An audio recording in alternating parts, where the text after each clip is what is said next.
In the shadowed, liminal spaces between the worlds, where Jotunheim, the land of giants, brushed against the divine realms, Angrboda, a giantess of formidable power and ancient lineage, bore three extraordinary and terrifying children to the trickster god, Loki. The first was Jormungandr, the Midgard serpent, so immense it would one day encircle the world.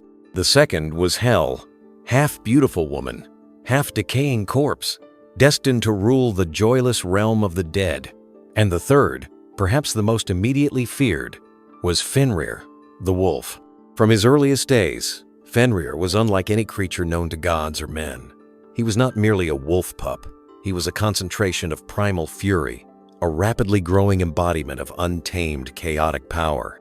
His fur was the color of a winter storm cloud.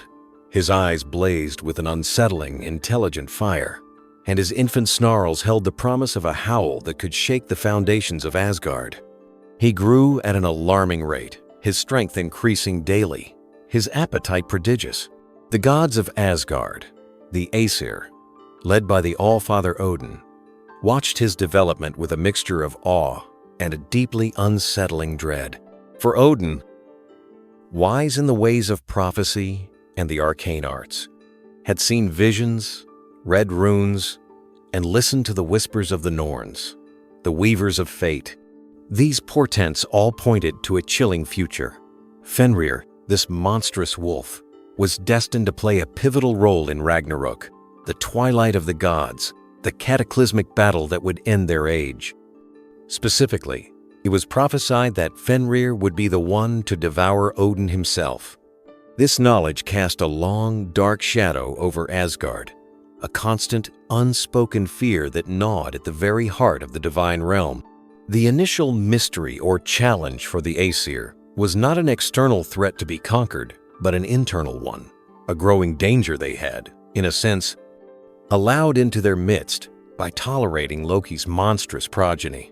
Fenrir, in his youth, was kept in Asgard, perhaps in an attempt to monitor him, to understand him, or even, in some optimistic interpretations, to try and guide his immense power towards a less destructive path.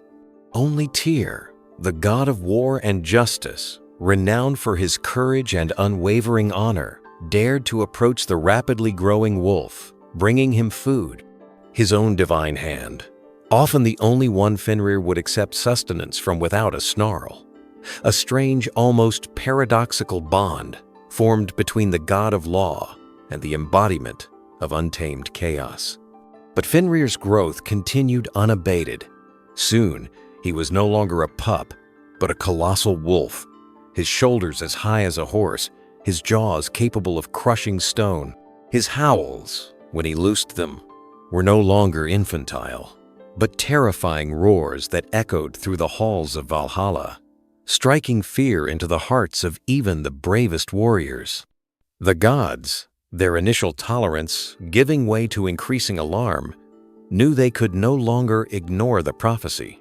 Fenrir's untamed nature, his sheer destructive potential, posed an existential threat to the order they had established, to the very fabric of the Nine Worlds. The decision was made.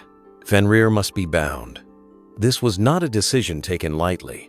To chain such a creature, one whose strength was already legendary, was a task of immense difficulty and danger. More than that, it was an act fraught with ethical and cosmic implications. Fenrir, while prophesied to cause destruction, had, as yet, committed no overt act of aggression against the gods that warranted such confinement, beyond his terrifying growth and inherent wildness. It was a preemptive strike, born of fear and the desire to control a future they desperately wished to avoid. This decision to fight, in this context, is the gods' decision to fight against prophecy, to attempt to subvert fate by containing the instrument of their foretold doom. The initial steps involved not a direct confrontation, but subterfuge and trickery, a testament to Fenrir's already formidable power. Their first attempt to bind him was presented as a game, a test of his strength. The gods forged a mighty chain named Lathinger and challenged Fenrir to break it. Fenrir, confident in his growing power and perhaps sensing no immediate malice, allowed them to bind him. With a single contemptuous shrug of his massive shoulders, he shattered Lathinger, its links flying apart like brittle twigs. The gods exchanged uneasy glances, their forced laughter barely concealing their dismay. Their second attempt involved an even stronger chain, Dromi, twice as thick, forged with all the skill of the divine smiths. Again, they presented it to Fenrir as a test of his unmatched strength, appealing to his pride. Fenrir, though perhaps a little more suspicious this time, again agreed. He allowed himself to be bound. He strained, his colossal muscles bunching, the earth trembling beneath him. For a moment, the chain held. Then, with a mighty roar and a surge of incredible power, Dromi too snapped, its fragments scattering across the plains of Asgard. Now, true fear gripped the Aesir. Their strongest mundane chains were useless against Fenrir's might. His power was growing exponentially, and with it, the shadow of Odin's doom loomed ever larger. They realized that no ordinary fetter could hold this wolf. They needed something extraordinary, something forged not of metal, but of magic, of paradoxes. It is at this point that the historical investigation, or more accurately, the deeper mythological and symbolic investigation, begins to ask more profound questions about the nature of Fenrir and these chains. Were Lathinger and Dromi literal chains of iron and steel? Or could they represent something more metaphorical? Perhaps they symbolized early attempts by the Aesir to integrate Fenrir, or what he represented, untamed nature, chaotic forces, into their societal structure through laws, oaths, or alliances, chains of social contract that Fenrir's wild, untamable spirit simply refused to be bound by, effortlessly breaking these societal constraints. His rapid growth and increasing power could symbolize the escalating threat of a particularly fierce wolf pack to early Norse settlements, a pack that defied all conventional attempts at control, traps, Lathingra, and stronger fortifications or hunting parties, Dromi. Or, if we consider Fenrir as a metaphor for a powerful, rebellious human chieftain, or a rival tribe whose ferocity and independence threatened the established order of the early Norse gods, or the human societies they represented, then these failed chains could represent broken treaties, failed diplomatic efforts, or unsuccessful military campaigns aimed at subjugation. The fear of Fenrir, then, becomes more than just fear of a big wolf. It becomes the fear of the uncontrollable, the untamable, whether it be the raw power of nature itself, the disruptive force of social rebellion, or the terrifying inevitability of a dark prophecy. The unexplained injury in our other stories is, for Fenrir, his very nature, his prophesied destiny, which is perceived as a wound to the cosmic order. Desperate, Odin dispatched Skirnir, Freyr's messenger, to Svartalfheim, the realm of the dwarves, the master craftsmen of the hidden world. The dwarves, renowned for their ability to forge magical artifacts, were tasked with creating a fetter that Fenrir could not break. After much deliberation and the use of arcane arts, the dwarves fashioned Gleipnir. It appeared deceptively slight, as smooth and supple as a silken ribbon. But it was forged from 6 impossible, paradoxical ingredients: the sound of a cat's footfall, the beard of a woman, the roots of a mountain, the sinews of a bear, the breath of a fish, and the spittle of a bird. These were things that, by their very nature, either did not exist or were intangible, symbolizing a bond made not of material strength, but of conceptual, magical power. The gods, armed with this seemingly fragile ribbon, approached Fenrir once more. They brought him to the island of Lyngvi in the middle of the lake Amsvartnir, a remote and desolate place. They praised his immense strength, acknowledging that no earthly chain could hold him. But this new ribbon, Gleipnir, they said, was a trifle, a test so simple it was almost beneath his notice. If he could not break this silken band, then surely he was not as strong as he seemed, and the gods would have no further reason to fear him and could release him. Fenrir, however, was no fool. He had grown wary of the gods' games. He saw the fear in their eyes, despite their flattering words. He sensed a deeper deception. "If this ribbon is so slight," he growled, his voice now a low thunder, "then there is little glory for me in breaking it. But if it is crafted with cunning and magic, then I fear your intent, and I will not have it upon my limbs." The gods tried to reassure him, but Fenrir remained suspicious. He would only agree to be bound by Gleipnir if one of the gods would place their hand in his mouth as a pledge of good faith, a guarantee that if he could not break the fetter and they did not release him, they too would suffer a loss. A heavy silence fell upon the assembled Aesir. None dared meet the wolf's blazing eyes. None were willing to sacrifice a hand for the sake of this ruse, for they all knew, or at least deeply feared, that Gleipnir would indeed hold, and they had no intention of releasing Fenrir once he was bound. The tension was palpable. The fate of Asgard, the truth of the prophecy, hung in the balance, dependent on this terrible test of courage and deception. The initial stabilization in this myth is the gods' desperate attempt to stabilize their own future by containing the wolf. But the first clues, the breaking of Lathingur and Dromi, Fenrir's growing suspicion, hinted that this was no ordinary beast, and that binding him would come at a terrible, unforeseen cost. The seemingly slight ribbon, Gleipnir, held more than just magical properties. It held the weight of a divine betrayal and the promise of a future sacrifice. The challenge laid down by Fenrir hung heavy in the air on the desolate island of Lyngvi. His demand for a god's hand in his mouth as a pledge of good faith against deception was a shrewd move, born of his growing intelligence and deep suspicion of the Aesir's intentions. The assembled gods, mighty warriors and wise counselors alike, shifted uncomfortably, their eyes avoiding the colossal wolf's unwavering, fiery gaze. They knew the truth. Gleipnir, the silken ribbon forged by the dwarves from impossible, intangible things, was designed to be unbreakable, and their promise to release Fenrir if he failed to snap it was a calculated lie, a necessary deceit in their desperate bid to avert the prophesied doom. To place a hand between those fearsome jaws, knowing the trap that was being set, was a sacrifice none seemed willing to make. It was Tyr, the god of war, law, and heroic glory, who finally stepped forward. Tyr, who alone among the Aesir had dared to feed and tend to Fenrir in his youth, who had perhaps formed some semblance of a bond with the monstrous wolf, felt the weight of this moment acutely. He understood the necessity of binding Fenrir, the dire threat the wolf posed to the cosmic order, but he also understood the inherent dishonor in the god's deception.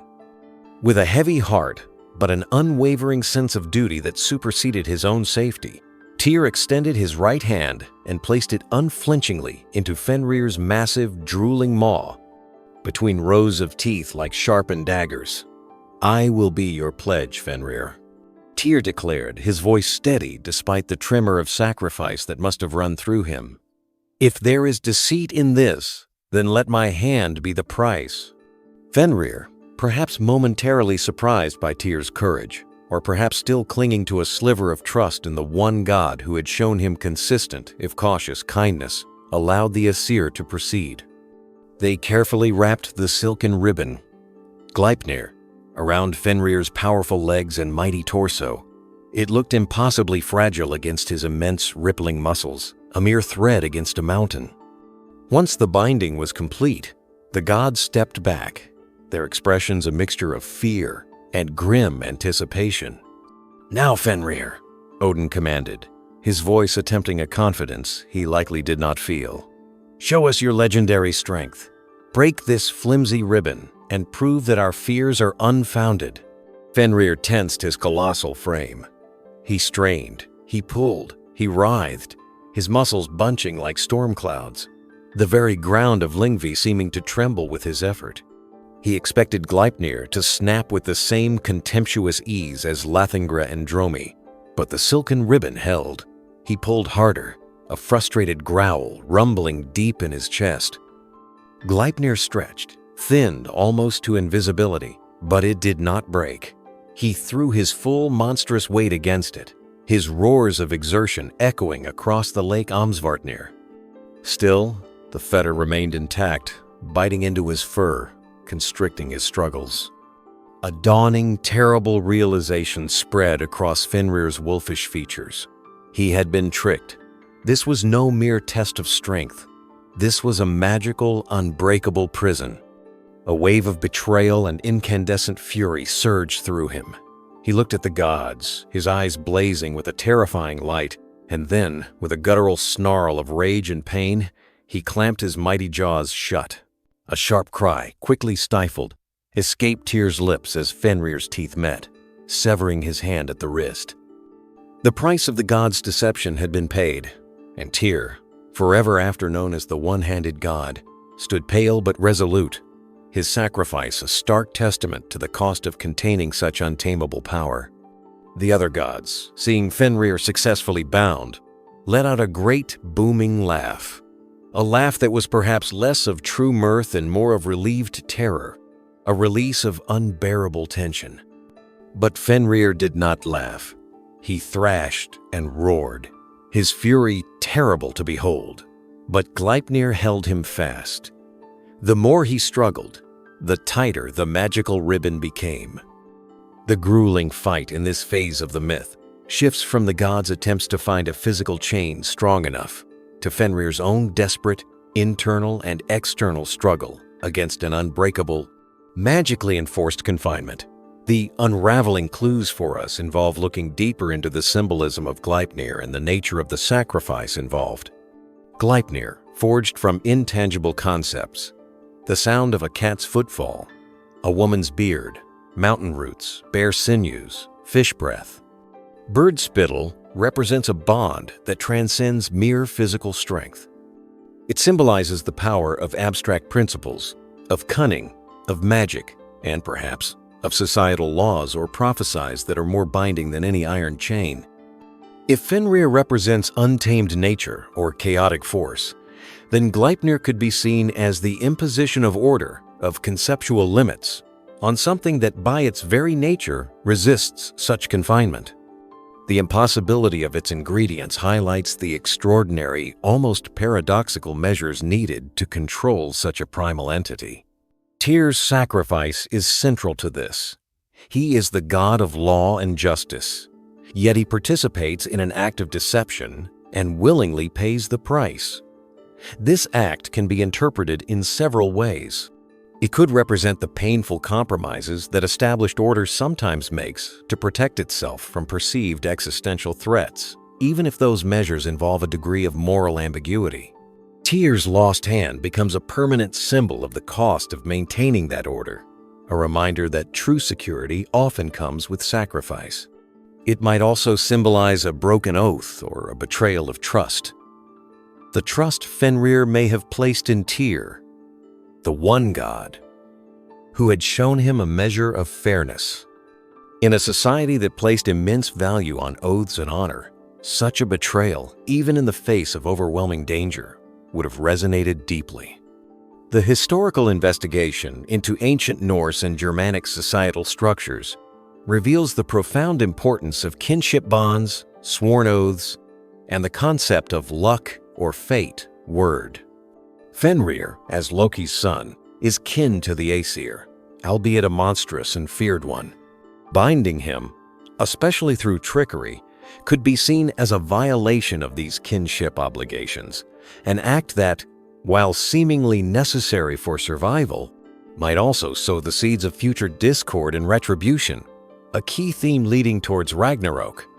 The developing connection or behavior of Fenrir, once bound, is one of pure, unadulterated rage and a deep-seated desire for vengeance. He is no longer just a rapidly growing wolf. He is a betrayed and imprisoned cosmic force. The gods, unable to bear his terrifying howls and the constant threat of his fury even in chains, took further measures.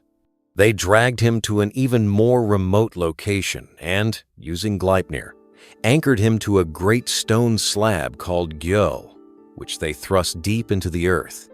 They then took another massive stone, Thwiti, and drove it even deeper as an anchoring peg. To silence his roars and prevent him from biting, they thrust a sword into his mouth, its hilt resting on his lower jaw and its point against his upper palate. From his gaping, wounded jaws, a river of slaver called van, expectation or hope, ironically, flowed forth. This brutal depiction of Fenrir's ultimate confinement speaks volumes about the depth of the god's fear. It's not just about restraining him, it's about utterly subduing and silencing him, attempting to neutralize his power completely. Yet even in this state, he remains a potent symbol of chained, simmering fury, awaiting the day of his prophesied release at Ragnarok. From an environmental or societal metaphorical perspective, this binding could represent humanity's attempts to control and dominate the wild, untamable aspects of nature. Nature, like Fenrir, can be beautiful and awe-inspiring in its youth. But as its power grows, for example, storms, earthquakes, unchecked predator populations, it can become terrifying and destructive to human settlements and order. The magical chains could symbolize the increasingly sophisticated methods humans develop to control their environment: dams to chain rivers, agriculture to tame wild lands, fortifications to protect against wild beasts or hostile tribes. Tyr's lost hand, in this reading, could be the price of progress, the sacrifices made, the natural balance disrupted, in the quest for human security and dominance over nature. The rising complexity of the situation is evident. What began as a concern over a rapidly growing, monstrous wolf pup has escalated into a cosmic struggle involving divine deception, profound sacrifice, and the magical binding of a force prophesied to destroy the gods. The clues are no longer just about Fenrir's physical strength, but about the nature of magic, the weight of prophecy, the cost of fear, and the moral compromises made by those in power. Fenrir's story, as it unfolds, also forces us to consider the nature of prophecy itself. Was Fenrir destined to be destructive because of an inherent evil? Or did the gods fear, and their preemptive actions, their attempts to chain him based on prophecy, actually contribute to his ultimate rage and his role in Ragnarok? It's a classic self-fulfilling prophecy dilemma. By trying so desperately to avoid their doom, did the Aesir inadvertently help to create the very conditions that would bring it about? Fenrir, betrayed and brutally imprisoned, would have every reason to seek vengeance when his bonds finally break. The unraveling of clues here points not to a single perpetrator or a simple cause, but to a complex web of fear, fate, power, and the inherent conflict between order and chaos, civilization and the untamed wild. Fenrir, chained and silenced, becomes a potent symbol of suppressed power, a ticking clock counting down to a day of reckoning. His confinement is not a true resolution, but a temporary, and ultimately futile, stay of execution against a destiny that seems, in the Norse worldview, to be inexorable. The gods may have won this battle, chaining the wolf, but the war against Ragnarok, and Fenrir's prophesied role in it, is far from over. The silence from Fenrir's sword-propped jaws is not the silence of defeat, but the silence of a gathering storm.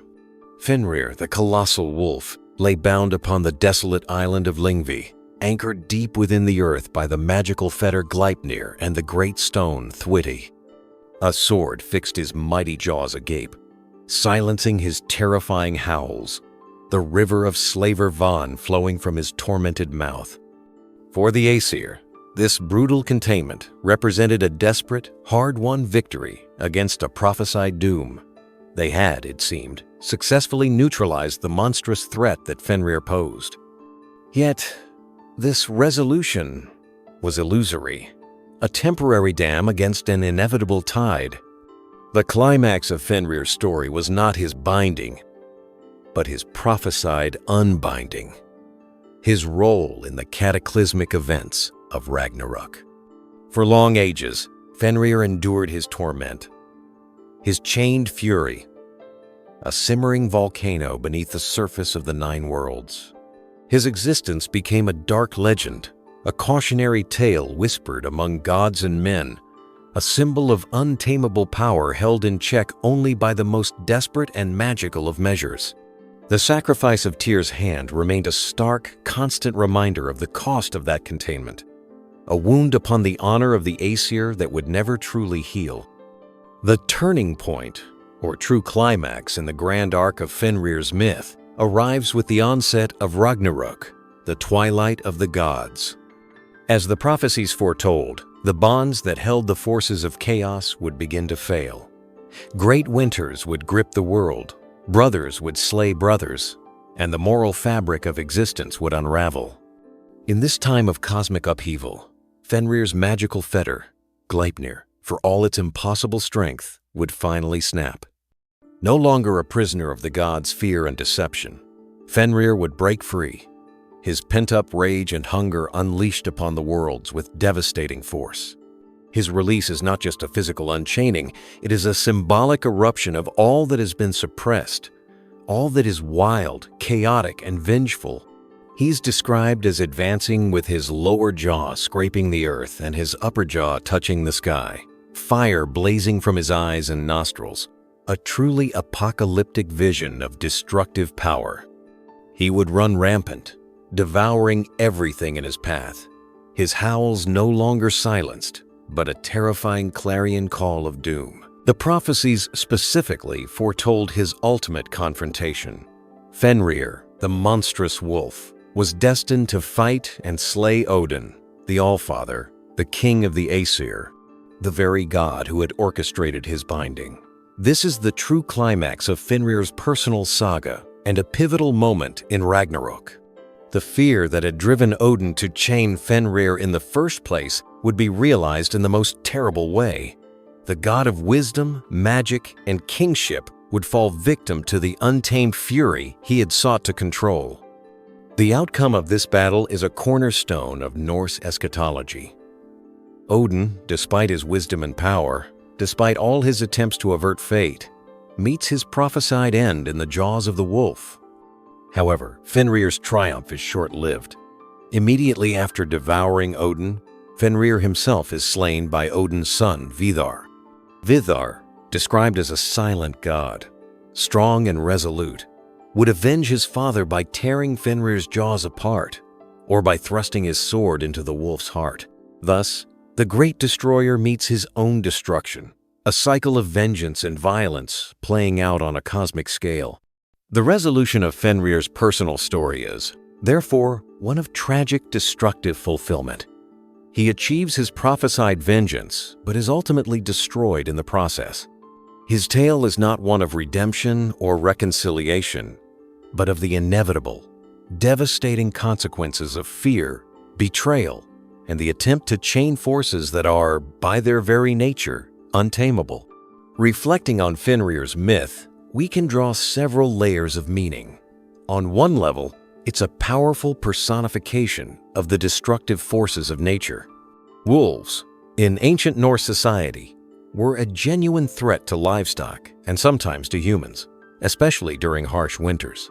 Fenrir, as a wolf of unimaginable size and ferocity, embodies this primal fear of the wild, the predatory power that exists outside the boundaries of human control and civilization. His binding can be seen as humanity's ongoing struggle to protect itself from these forces, and his eventual breaking free as a recognition that nature's ultimate power can never be entirely subdued. From a psychological perspective, Fenrir can represent the shadow aspects of the self, the repressed, untamed instincts and rages that, if chained and denied, can fester and grow into monstrous, destructive forces. The gods attempt to suppress Fenrir out of fear, rather than understanding or integrating him, ultimately leads to a more violent eruption. Tyr's sacrifice, offering his hand in an act of, albeit compromised, good faith, might represent the idea that engaging with these shadow forces requires courage and a willingness to be wounded or changed by the encounter. Historically and sociologically, The Fenrir myth might also reflect ancient societal anxieties about chaos, rebellion, and the breakdown of order. He could be a metaphor for powerful chieftains or enemy tribes whose ferocity threatened the nascent Norse kingdoms. The magical chains might symbolize treaties, alliances, or containment strategies that ultimately failed in the face of overwhelming ambition or unstoppable historical forces. The prophecy of his role in Ragnarok serves as a reminder that all orders, all civilizations, are ultimately finite and subject to cycles of creation and destruction. The environmental forensic aspect in this mythological context is less about literal soil samples and more about interpreting the evidence within the narrative itself. The nature of Gleipnir, made from intangible paradoxical things, is a clue that the threat Fenrir posed was not one that could be overcome by mere physical strength. It required a different kind of power, a conceptual or magical binding. The failure of this ultimate chain at Ragnarok suggests that even the most sophisticated attempts to control fundamental forces, whether natural, psychological, or societal, may ultimately prove insufficient when the conditions for their unleashing are met. What we learn from the veterinary challenges, though Fenrir is a mythological beast, is a metaphorical lesson about dealing with immense, potentially dangerous power. The gods' initial approach is one of fear and suppression. They try to treat the symptom, Fenrir's growing strength, by chaining it rather than addressing the underlying prophecy, or attempting a different kind of relationship with Loki's offspring. Tyr's approach, one of cautious engagement and personal sacrifice, hints at a different path, though ultimately, he too is part of the collective decision to bind the wolf. Fenrir's story, in its entirety, is a dark and powerful current within Norse mythology. It speaks to a worldview that acknowledged the ever-present forces of chaos and destruction, not as absolute evils to be eradicated, but as integral parts of the cosmic cycle, necessary counterparts to order and creation. Ragnarok itself is not just an ending, but also a prelude to a new world, a rebirth from the ashes. The lasting impact of Fenrir is his enduring status as one of mythology's most potent symbols of untamed power, inevitable fate, and the destructive consequences of fear and betrayal. He is the beast that cannot be truly broken, the prophecy that cannot be entirely averted.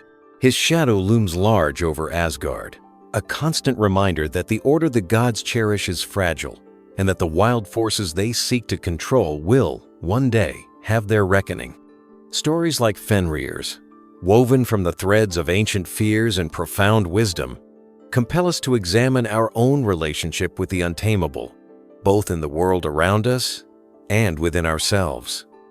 If this exploration of a primordial myth has captured your imagination, please consider liking this video and sharing it, so that these powerful narratives can continue to be explored and understood. Your support enables us to continue our journey into the heart of myth. And don't forget to subscribe to our Myth Story channel for more deep dives into the legends that shape our understanding of power, fate, and the eternal struggle between chaos and order. Fenrir's chains may have broken, his fury may have played its part in the twilight of the gods, but his legend endures, a chilling and fascinating echo from a world where monsters and gods walked the earth, and prophecies held the power to shape destinies.